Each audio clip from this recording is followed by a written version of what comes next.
Hi, this is Jeff Neria, and I'm here with Tom Greever, author of the book Articulating Design Decisions. We recently read this book for our Austin UXPA book club, and Tom agreed to sit down with me and answer some questions that arose from the book club discussion. So thank you, Tom. Yeah, my pleasure. Thanks for having me, Jeff. Okay. And I just wanted to kick things off with a general question, which was what inspired you to write this book? Um, yeah, that's a good question. I don't know. I don't know if I was inspired or not. Incensed, maybe. The book actually originated from a talk that I gave at a conference in St. Louis. And at the time, I had submitted several proposals for that conference, and this was the one that they picked that they wanted me to give. And it actually wasn't even my favorite of the ones that I had submitted because I felt like articulating design decisions, while I saw the importance of it, it seemed kind of mundane and boring and just kind of everyday. It's something I do all the time, and so I didn't necessarily see a lot of value in it. But the reception at that one conference was really, well, actually overwhelmingly good, positive, and I was invited to speak then at another conference um, later that year.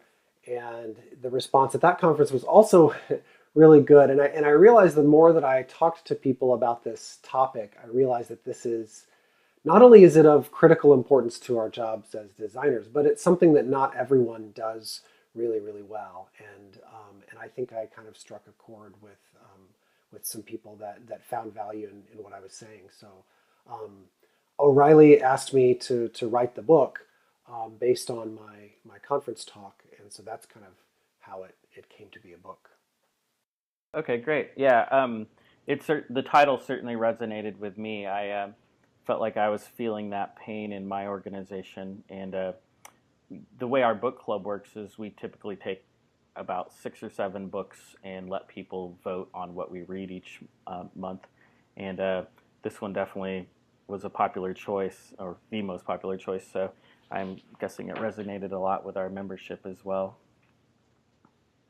Yeah, I think even just the title of the book is really clear, and I think most people get it as soon as they hear the title. They're like, "Oh yeah, this is something I do on a regular basis." And a lot of people do it on a regular basis and are probably really good at it. And I think in those cases, there's a lot of validation, a lot of confirmation about how we do things and how we can be better, best practices.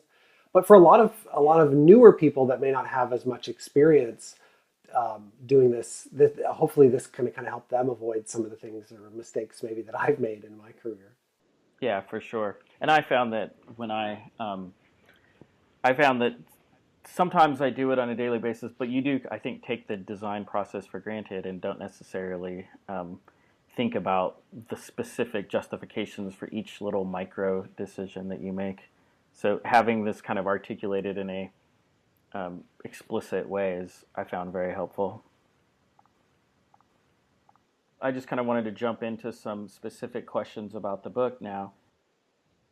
In chapter 4, under the section Anticipating Reactions, you described a process of preparing for a design presentation that involved identifying and characterizing each attendee, writing down each attendee's possible objections, creating an alternate design solutions, and preparing data and references to back up your design decisions.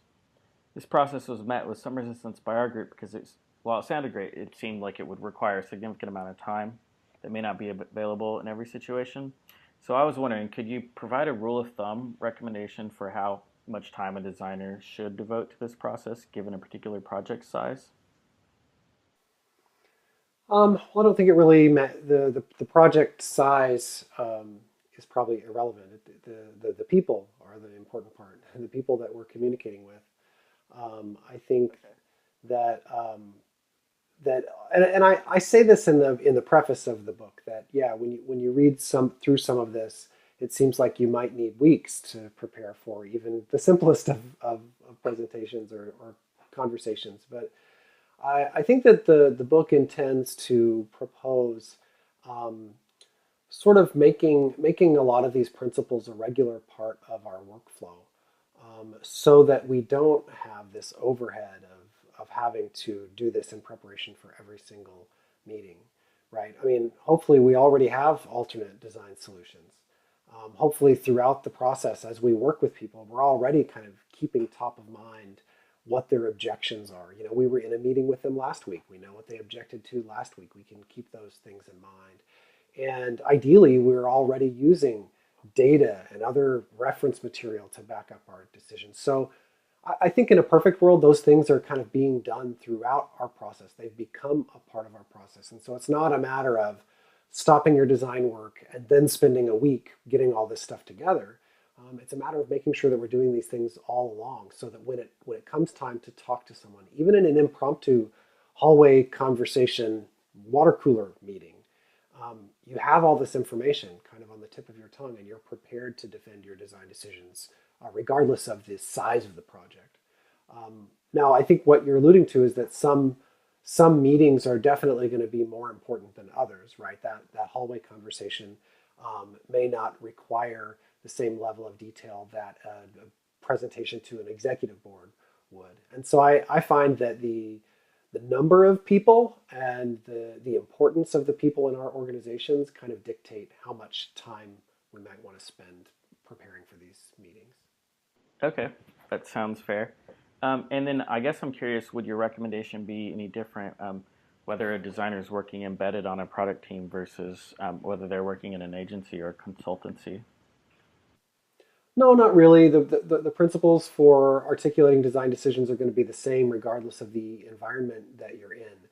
But the environment that you're in is going to make some things more challenging and some things more easy to maintain. So, for example, if you're on an internal team, it's going to be a lot easier for you to build relationships with the people on that team because you see them every day. You have interactions with them on a constant basis. You might sit next to them, right? And so that it's going to be a lot easier for you to develop a rapport and build trust with those people. Whereas if you're in a consultancy like I am, it's very difficult to walk in from the outside and get to know people in a short period of time so that they'll trust you with these decisions.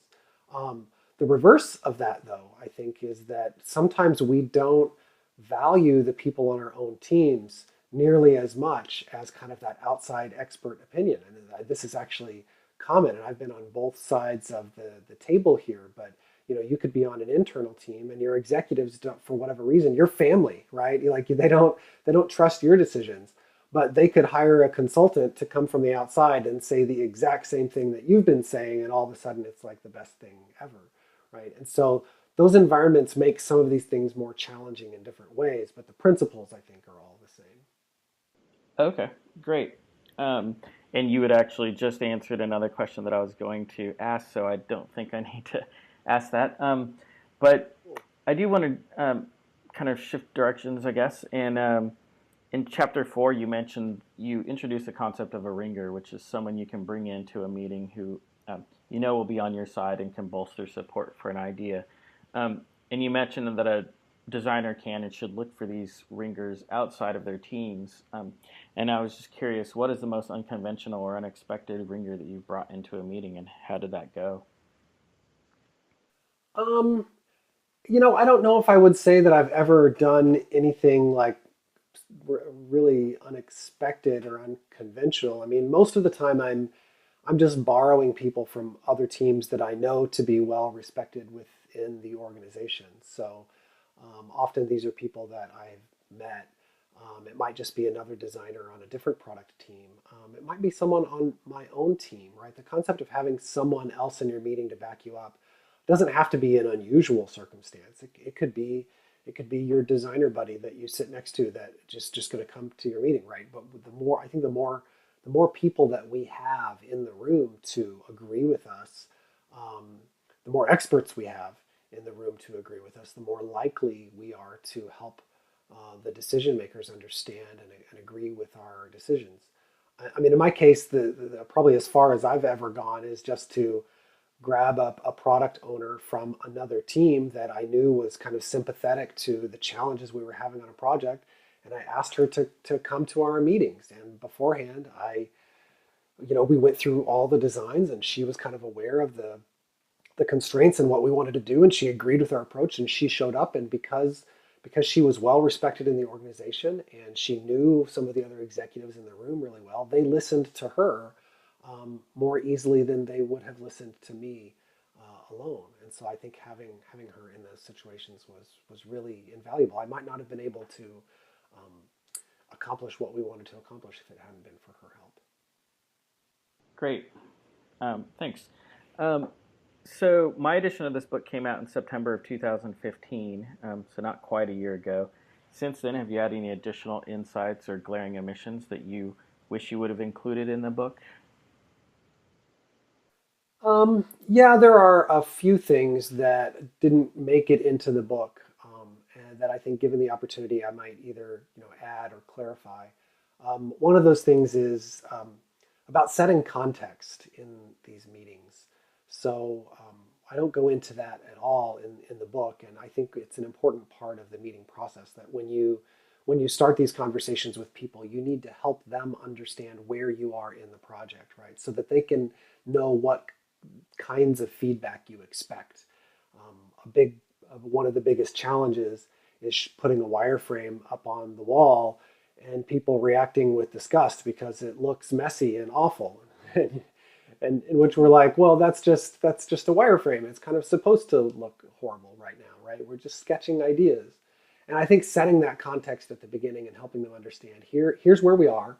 This is the fidelity that you can expect. This is the kind of feedback that we expect you to provide right now. That will go a long way in helping the meeting kind of stay focused and stay on task. Um, I think the other thing that I would probably change about the book is that I wrote it all in a very short period of time, and I don't know that people that don't know me probably make some assumptions about the things that I'm trying to suggest. That you already mentioned the concept of like having a ringer in our meetings. I tell kind of a humorous story later in the book about painting a duck, which is this concept of sort of creating these um, intentional distractions to be sure that we can like have our decisions approved. And I think if you don't know me as a person, or if you don't understand the context in which I work and that I'm speaking from, I think you could probably assume, because the writing is probably a little bit sloppy. I think you could probably assume that I would condone like lying to our stakeholders to push our own agenda. Like I think people can probably pretty easily put a negative slant on some of that stuff. And I think I would say that while those ideas are kind of cheeky and they're funny illustrations to kind of describe how a designer might react to these challenges, I definitely wouldn't condone pulling one over on your stakeholders just to get your way. I think my clients will ask me, "Oh, have you ever painted a duck with me?" To which I would say, "Well, yeah, I absolutely have, and I'd be happy to admit that to you." And to like, I think, I think, I think if you ever grow uncomfortable telling someone that that's what you're doing, that's like the line at which you have to go. Okay, this is too far. If you couldn't admit to someone that you were kind of trying to play some psychology with them, then it's probably gone across that line. So I think clarifying some of those things would probably be really important too. Oh, okay, that makes sense. I've had similar situations where, sometimes I just will with certain stakeholders. I'll just wait a few days before I act on their suggestions because I know those few days their ideas will change. They need time to let things set in, and I will be upfront about that with them that I'm waiting for their minds to change. But I think it does require that kind of rapport to be able to be upfront about those little techniques, I guess. Yeah, I think that's a fantastic suggestion. That excuse me. Sometimes these challenges can resolve themselves just with a little bit of time. You may have a stakeholder come into a meeting and have a knee-jerk reaction to what he or she sees.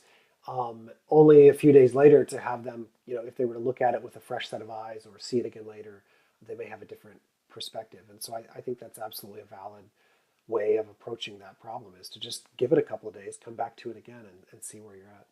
Yeah, for sure. So I was that pretty much concludes most of my questions. I just wanted to ask one more, and that was that Was writing this book a one-time thing, or should we expect anything else coming down the pipeline? Um, right. That's a good question. I don't have any plans right now to write anything else. I probably will whenever I feel like I have something to contribute and I have something else to say.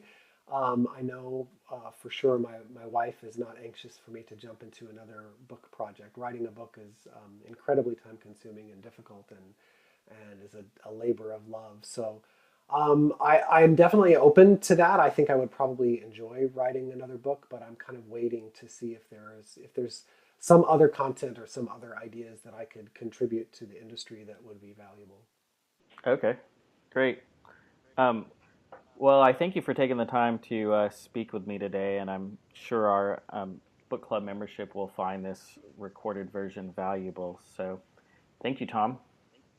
Yeah, well, I mean, I appreciate you guys choosing my book, and if you have any questions or want to follow up with me, feel free to contact me. Twitter, LinkedIn are great ways.